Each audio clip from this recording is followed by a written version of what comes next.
हम लेके आए हैं एग्जाम बोर्ड से संबंधित कुछ क्वेश्चन पेपर, जिन पेपरों को अगर आप कर लेते हो तो ये फाइनल एग्जाम के लिए आपके लिए बहुत ही नंबर बनाने में सहायक होंगे। उसमें हम आधे आधे घंटे की ये 40 मिनट की करीब एक वीडियो बनाते रहेंगे। उस वीडियो में जितने भी क्वेश्चन कवर होंगे हम उनको साथ में लेके चलते रहेंगे। देखिए, पहला हमारे कहता है किसी पूर्णांक m के लिए प्रत्येक समपूर्णांक का रूप होगा। समपूर्णांक को समझना आपके लिए बहुत आवश्यक है, क्योंकि समपूर्णांक का मतलब होता है सम संख्या। सम संख्या जो पूर्णांकों में सम होंगे वो किस तरह से होंगे, इनको अगर आप ध्यान से देखो, अगर आप 1 2 3 4 5 6 इस तरह से चलते हो लेके, तो ये संख्याएं अगर m को लेते हो आप अकेला m, पहले अकेले m को ले लेते हैं कि अकेला m 1 हो सकता है, ये तो सम नहीं है। अगर हमने 1 लिया और उसमें 1 जोड़ दिया दूसरे ऑप्शन के लिए, 1 और 1 2, 2 तो सम हो गया। परंतु अगर हमने 2 ले लिया तो वो क्या होगा, 2 और 1 3, ये भी एक सम संख्या नहीं होगी सभी के लिए। फिर 2m, 1 लिया उसकी 2 से गुना 2 आ गया, 2 लिया 2 की 2 से गुना 4 आ गया, फिर 3 की गुना 2 से 6 आ गया, फिर 8 आ गया। इस तरह से आपके पास क्या होंगे, सभी सम संख्याएं इससे बनती हैं। पूर्णांकों में माइनस वाले भी हो सकते हैं। ऐसे ये क्या होगी, विषम पूर्णांक होगा और ये सम पूर्णांक हमारे पास होगा। क्लियर है। नेक्स्ट देखिए, सेकंड है, सेकंड क्वेश्चन कहता जी और एल, एलसीएम और एचसीएफ दो धनात्मक पूर्णांकों के हैं। यानी कि जी क्या है हमारे पास, जी हमारे पास है एलसीएम और एल हमारे पास है एचसीएफ। तो संबंध क्या होगा, देखिए दोनों अगर संख्याएं अलग अलग हैं, उनका हम एलसीएम और एचसीएफ निकालते हैं, तो आपको पता होगा कि जो एलसीएम है वो हमेशा बड़ा होता है एचसीएफ से। तो एचसीएफ की जगह क्या लिया इसने, एल लिया है, और एलसीएम की जगह जी ली है। तो इसका मतलब जी बड़ा है एल में, पहला ऑप्शन होगा। एलसीएम कभी छोटा नहीं हो सकता। एलसीएम बराबर एल एचसीएफ के तभी होगा यदि वो दोनों के दोनों नंबर एक ही हैं, परंतु सबके लिए लेंगे तो ये हर एक जैसे के लिए नहीं लेंगे, बड़ा छोटा कुछ भी हो सकता है, उसके लिए ये होगा। कहता है तीसरा पार्ट है हमारे पास, कहता है निम्न ग्राफ एक बहुपद का ग्राफ है, इस बहुपद के शून्यंक की संख्या ज्ञात करनी है। शून्यंकों की संख्या ज्ञात करनी है।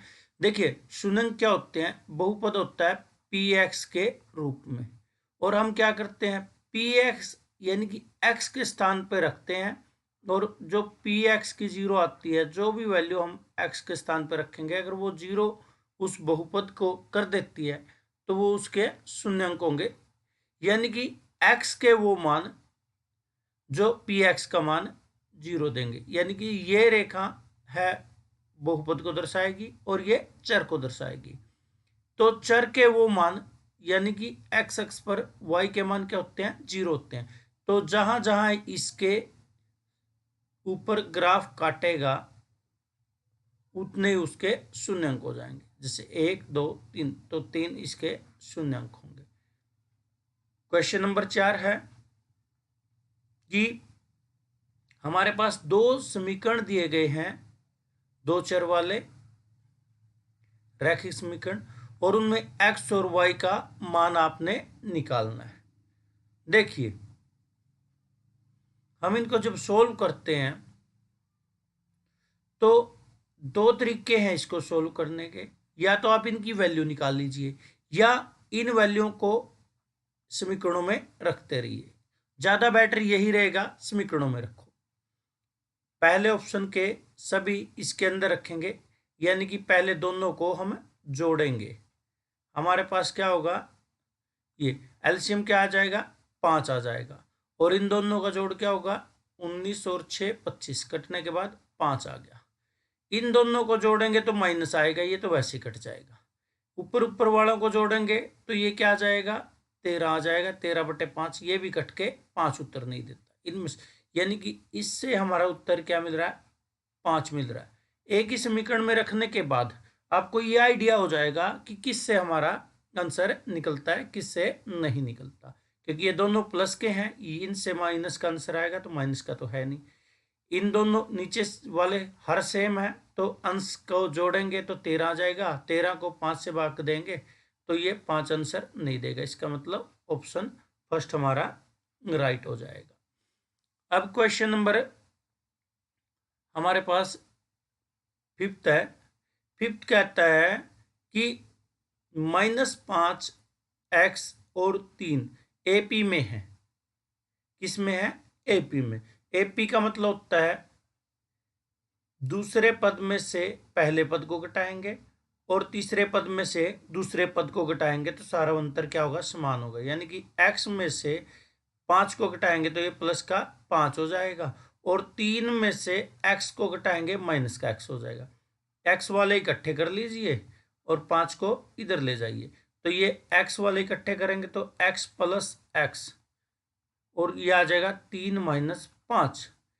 आंसर क्या आ जाएगा, 2x बराबर होगा -2 के, क्योंकि 3 में से 5 घटाएंगे तो 2 आ जाएगा। x किसके बराबर होगा, -2/2, कटने के बाद 1 आएगा माइनस का, तो -1 इसका आंसर। ये कहता है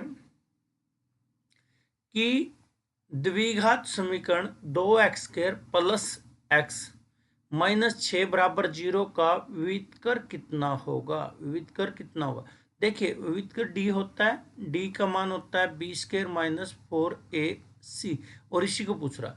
तो यहाँ जो पहले संख्या होती है x का स्क्वायर का गुणांक होता है वो a को दर्शाता है, x का गुणांक होगा वो b को, और जो बाकी बचा वो c को। यानी कि रख दीजिए 1 का स्क्वायर आ जाएगा, क्योंकि b की जगह क्या है, 1 है, a की जगह 2 है, c की जगह -6 है, तो ये 4 ऐसे कैसा, यहाँ a की जगह 2 आ गया और c की जगह -6, तो ये तो 1 ऐसे कैसा। 2 की 4 से मल्टीप्लाई 8, 8 की 6 से 48, प्लस का आ जाएगा ये, क्योंकि माइनस माइनस प्लस हो जाएंगे, दोनों का जोड़ करेंगे तो 49 आंसर आ जाएगा, जो कि डी ऑप्शन हो जाएगा। प्रश्न संख्या 7 है, वो कहती है लगन त्रिभुज में ए का मान क्या होगा। देखिए सबसे पहले तो आप किसी भी क्वेश्चन को करते हो तो उसका आपको पता होना चाहिए वो प्रश्न है किस चैप्टर में से आया है। तो ये हमारा 9 चैप्टर का प्रश्न है। इसमें दे रखा है सी कोण 60 का है, बी सी यानी कि बी सी यहाँ है 1.5 है, ए बी ए है, और चित्र के हिसाब से ये 90 डिग्री का है। ठीक है, तो ये हमारे पास आधार हो गया और ये लंब हो गया। अब त्रिकोणमितीय जो अनुपात होते हैं उनमें ए एल बटे ए लंब बटे आधार किसके इक्वल होता है, वो होता है टेंजेंट थीटा के। यानी कि एल की जगह ए और ये 1.5 आ जाएगा और ये आ जाएगा टेंजेंट 60। और जब तक आपको टेबल याद नहीं होगी तब तक आप इस कर नहीं पाओगे इसे। तो ये टेंजेंट 60 का मान कितना होगा, टेंजेंट 60 का मान होगा हमारे पास वर्गमूल 3। तो ए का मान क्या आ जाएगा 1.5 गुणा वर्गमूल 3। तो ऑप्शन ए आपका राइट हो जाएगा। वो क्या कहती है प्रश्न संख्या 8, वो कहती है 3 secant square minus 3 tangent square का मान क्या होगा। देखिए 3 बाहर ले लेते हैं, अंदर बच जाएगा सीकेंट स्क्वायर ए माइनस टेंजेंट स्क्वायर ए।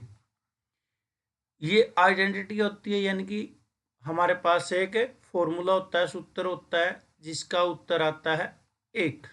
तो ये 3 गुणा 1 3 आ जाएगा, जो कि आंसर बी हो जाएगा। अब प्रश्न संख्या 9 है। 9 हमारे पास किस में से आती है? ये आता है हमारे पास चैप्टर नंबर 8 से। तो देखिए क्या है कि दो साइन थीटा वर्गमूल 3 के इक्वल है। तो दो जो यहाँ गुणा में है, इसको हम भाग में ले जाएंगे तो आ जाएगा वर्गमूल 3/2, जो कि ये किस पे होता है? साइन 60 पे वैल्यू होती है साइन। तो यहाँ से एंगल की वैल्यू क्या आ जाएगी? 60 आ जाएगी। नेक्स्ट है हमारे पास ए, हमारे पास कितना है? 2/5 है। सबसे पहले पता होना चाहिए कि टेंजेंट जो थीटा होता है वो किसके बराबर होता है? वो लंब बटे आधार होता है, यानी कि लंब कितना है? 2 है, आधार कितना है? 5 है। तो पाइथागोरस थ्योरम से जो कर्ण होगा वो कितना आ जाएगा हमारे पास?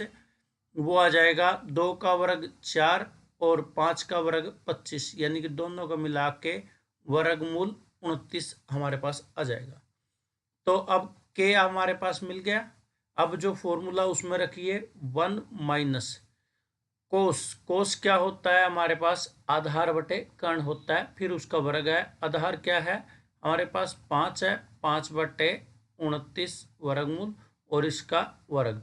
नीचे क्या आ जाएगा? वह होगा लंब बटे कर्ण, यानी कि 2/वर्गमूल 29। अब इनका वर्ग करते हैं तो ये 1, 5 का वर्ग 25 भाग 29, नीचे आ जाएगा 1 माइनस 2 का वर्ग 4 वर्गमूल 29 का वर्ग करने पर 29 आ जाएगा। एलसीएम लिया 29 माइनस 25 भाग में 29 आ जाएगा। यहाँ आ जाएगा 29 माइनस 4 भाग में 29 आ जाएगा। 29 से 29 कट जाएगा, 29 में से 25 जाएंगे तो 4 और 29 में से 4 घटाएंगे तो 25। तो हमारे पास बी ऑप्शन आ जाएगा। एक दूसरा तरीका इस क्वेश्चन को करने का ये है कि हम यहाँ फॉर्मूला लगा सकते हैं कि जो 1 माइनस कोस स्क्वायर थीटा होता है वो होता है साइन स्क्वायर थीटा, और 1 माइनस साइन स्क्वायर थीटा क्या होता है? वो होता है कोस स्क्वायर थीटा। तो ये जब डिवाइड है तो ये भी डिवाइड करते हैं तो क्या हो जाएगा? ये tan स्क्वायर थीटा हो जाएगा। और tan स्क्वायर थीटा की वैल्यू क्या होती है? वो होती है लंब बटे आधार, लंब बटे आधार। तो हमारे पास टेंजेंट दे ही रखा है, तो इसका जो स्क्वायर होगा वो क्या होगा? 2/5 का होल स्क्वायर, यानी कि 4/25। ये हमारे पास इस तरीके से हम इसको छोटा करके भी कर सकते हैं। अगर ये आपको फॉर्मूला ध्यान ना हो तो फिर आप उस तरीके से कर सकते हो, वो थोड़ा लंबा क्वेश्चन है। वो क्या कहती है? ए बी सी 10 है, यानी कि ये यहाँ से यहाँ तक ये 10 है और यहाँ से ये भी 10 है। अब हमें पता होना चाहिए ये चैप्टर किससे है। तो ये चैप्टर नंबर 10 से हमारे पास प्रश्न दिया गया है, जिसमें बाह्य बिंदु से वृत्त पर खींची गई स्पर्श रेखाओं की जो लंबाई होती है वो बराबर है। तो ये अगर मैं x मान लेता हूं तो ये क्या होगी हमारे पास? क्योंकि उसने बीपी की वैल्यू पूछी, ये x है तो ये भी क्या होगी? x होगी। और ये टोटल 10 थी, तो ये जो ए पी वैल्यू है ये क्या होगी? 10 माइनस एक्स। तो ये भी क्या होगी? 10 माइनस एक्स। और यहाँ भी क्या होगी? 10 माइनस एक्स। तो ये भी क्या होगी? 10 माइनस एक्स। तो यहाँ से ए सी का जोड़ कितना दे रखा है? ए सी 7 दे रखा है। ये किसके बराबर है? 10 माइनस एक्स प्लस के 10 माइनस एक्स, क्योंकि A R plus R C का जोड़ इसके बराबर होगा। तो ये माइनस के 2x है, ये तो दूसरी साइड चले जाएंगे और 10 और 10 20 आ जाएगा। माइनस का ये 7 इस साइड आ जाएगा। 2x बराबर हो जाएगा 13 के। x की वैल्यू आ जाएगी 13/2, जो कि 6.5 होती है। तो आंसर जो सी हमारा राइट होगा। क्लियर? नंबर 12 है वो कहता है यदि बिंदु 2 और 4 बिंदुओं 6, 3 और A5 को जोड़ने वाले रेखाखंड का मध्य बिंदु हो तो A का मान ज्ञात कीजिए। देखिए, मध्य बिंदु जब भी निकालते हो आप तो दो बिंदुओं के बीच का बिंदु उसे क्या कहते हैं? मध्य बिंदु। तो ये पॉइंट क्या है? 6 और 3 है। तो दूसरा बिंदु क्या है हमारे पास? A और 5 है। तो बीच का बिंदु क्या है? 2, 4 है। हमने मध्य बिंदु के बारे में पढ़ रखा है, जब ये x1 x2 x1 y1 हो, ये x2 y2 हो, तो ये x हो तो x की वैल्यू क्या होती है? x1 प्लस x2 का आधा। तो इसका मतलब जब हमें a की वैल्यू निकालनी है तो क्या करेंगे? a प्लस 6 डिवाइड बाई 2 बराबर 2 आ जाएगा, क्योंकि पहला पॉइंट पहले में जोड़ रहे हैं तो पहला। तो क्या हो जाएगा? a प्लस 6 बराबर हो जाएगा 4। तो 6 को 4 की साइड ले जाएंगे तो 4 माइनस 6 माइनस का 2 आ जाएगा। तो माइनस का 2 इसका आंसर हो। वो क्या कहती है? किसी पासे को एक बार उछालने पर 5 से कम अंक प्राप्त होने की प्रायिकता। सबसे पहले आपको पासे पर संख्याएं पता होनी चाहिए। पासे पर प्राप्त जो संख्याएं होती हैं 1, 2, 3, 4, 5, 6, ये हमारे पास 6 संख्याएं होती हैं। और 5 से कम यानी कि 4 से पहले वाली और 4 को साथ कितनी संख्याएं हैं? 4 हैं। और टोटल संख्या कितनी थी? 6। काटने के बाद उत्तर क्या आया? 2/3। तो ये सी इसका आंसर आ जाएगा। कहता है अच्छी प्रकार से फेंटी गई ताश के 52 पत्तों की गड्डी से एक पत्ता निकालना है। पत्ता गुलाम का हो, यानी कि गुलाम कितने होते हैं? 4 और टोटल पत्ते 52। तो इनको काटने के बाद कितना हुआ? 13 चौके 52। 1/13 इसका आंसर आ जाएगा।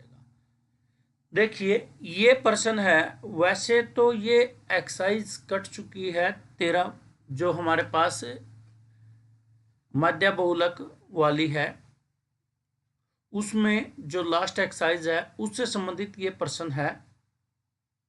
ये है माध्य ज्ञात करने के लिए हमें उचित ग्राफ की किसकी जरूरत होती है? तोरण ग्राफ की जरूरत होती है। उसमें से कम और से ज्यादा निकाल के जहां वो इंटरसेक्ट करते हैं उसी हिसाब से निकालते हैं।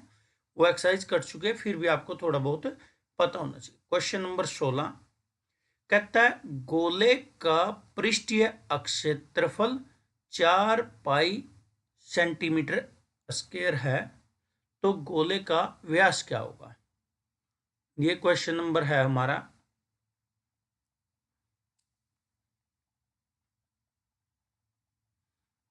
देखिए, कहता है गोले का पृष्ठीय क्षेत्रफल। जो गोले का पृष्ठीय क्षेत्रफल क्या होता है हमारे पास? 4 पाई आर स्क्वायर, जो किसने दे रखा है? 4 पाई के बराबर। यानी कि आर स्क्वायर किसके बराबर होगा? 4 पाई भाग 4 पाई। 4 पाई से 4 पाई कट गया तो हमारे पास क्या होगा? 1 आ जाएगा। हमारे पास क्या आ जाएगा? 1। तो आर स्क्वायर किसके बराबर होगा? 1 के। आर क्या होगा? +-1। अब आर क्या? त्रिज्या है, जो कि एक क्षेत्रफल से संबंधित है, तो आर हम क्या लेंगे? प्लस का 1 लेंगे। अब कहता है कि जो व्यास होगा, गोले का व्यास क्या होता है? वो होता है 2r, यानी कि 2 गुना 1 कितना हो जाएगा? 2 आ जाएगा। तो 2 सेंटीमीटर उसका आंसर आएगा। अब जो क्वेश्चन है हमारे पास है 17वां, वो बड़ा ही इंपॉर्टेंट क्वेश्चन। अभी ये क्वेश्चन बहुत ही अच्छा क्वेश्चन है, क्योंकि जो हमारे पास नहर नदी के बारे में बात करते हैं, वो जो ये पर्सन मानते हैं वो घनाभ के आकार के आधार पर मानते हैं। कहता है नदी की जो गहराई है वो 3 मीटर है, चौड़ाई 40 मीटर है। तो पानी के की स्पीड, यानी कि पानी की स्पीड दे दी उसने हमारे पास 2 किलोमीटर पर आवर, यानी कि 60 मिनट में पानी कितने दूर तक चला जाता है?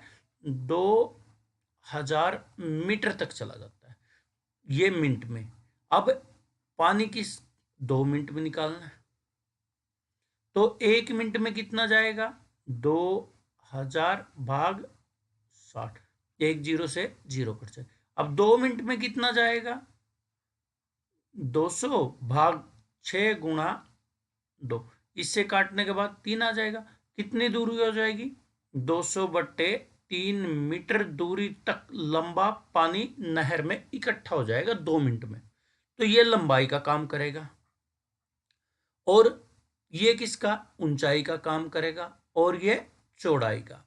तो अब हमें क्या निकालना, समुद्र में पानी कितना गिरेगा। पानी गिरने का मतलब ये है कि उसका पानी का जो आयतन कितना होगा। आयतन किस आकृति पे है, ये घनाभ की आकृति पे है। घनाभ का आयतन होता है लंबाई गुणा चौड़ाई गुणा ऊंचाई, यानी कि सभी की गुणा कर दीजिए। 3 गुणा 40 गुणा 200 भाग 3, 3 से 3 कट जाएगा, और 40 की 200 से मल्टीप्लाई करेंगे तो 8000 मीटर की शक्ति 3 आ जाएगा, क्योंकि आयतन है। क्लियर है। तो अब 18वां प्रश्न देखिए। 18वां प्रश्न क्या कहता है, एक बिंदु से एक वृत्त पर स्पर्श रेखा की लंबाई ज्ञात करनी है, जिसकी वृत्त के केंद्र से दूरी। देखिए पहले वृत्त बना लीजिए, ये हमारे पास वृत्त है, इसके केंद्र से कोई बिंदु दे रखा है, उसकी यहां से दूरी कितनी है, 25 है। वृत्त की जो त्रिज्या है, वृत्त की जो त्रिज्या है वो कितनी है, 7 है, और जो यहां से ये हमारे पास स्पर्श रेखा की लंबाई हमें ज्ञात करनी है, ये कितनी होगी। तो ये एक समकोण त्रिभुज होगी, क्योंकि स्पर्श बिंदु पर स्पर्श रेखा और त्रिज्या क्या होती है, लंबवत होती है। तो ये समकोण त्रिभुज होगी। समकोण त्रिभुज में 90 डिग्री के सामने वाली भुजा क्या होती है, कर्ण। तो पाइथागोरस में थ्योरम में क्या कहते हैं, कर्ण का वर्ग क्या होता है, आधार का वर्ग प्लस लंब का वर्ग। अब आधार हमें निकालना है, तो लंब, तो आधार क्या होगा, लंब के वर्ग। लंब कितना, हमारे पास 7 का वर्ग, वो किस में से घटेगा, कर्ण के वर्ग में से।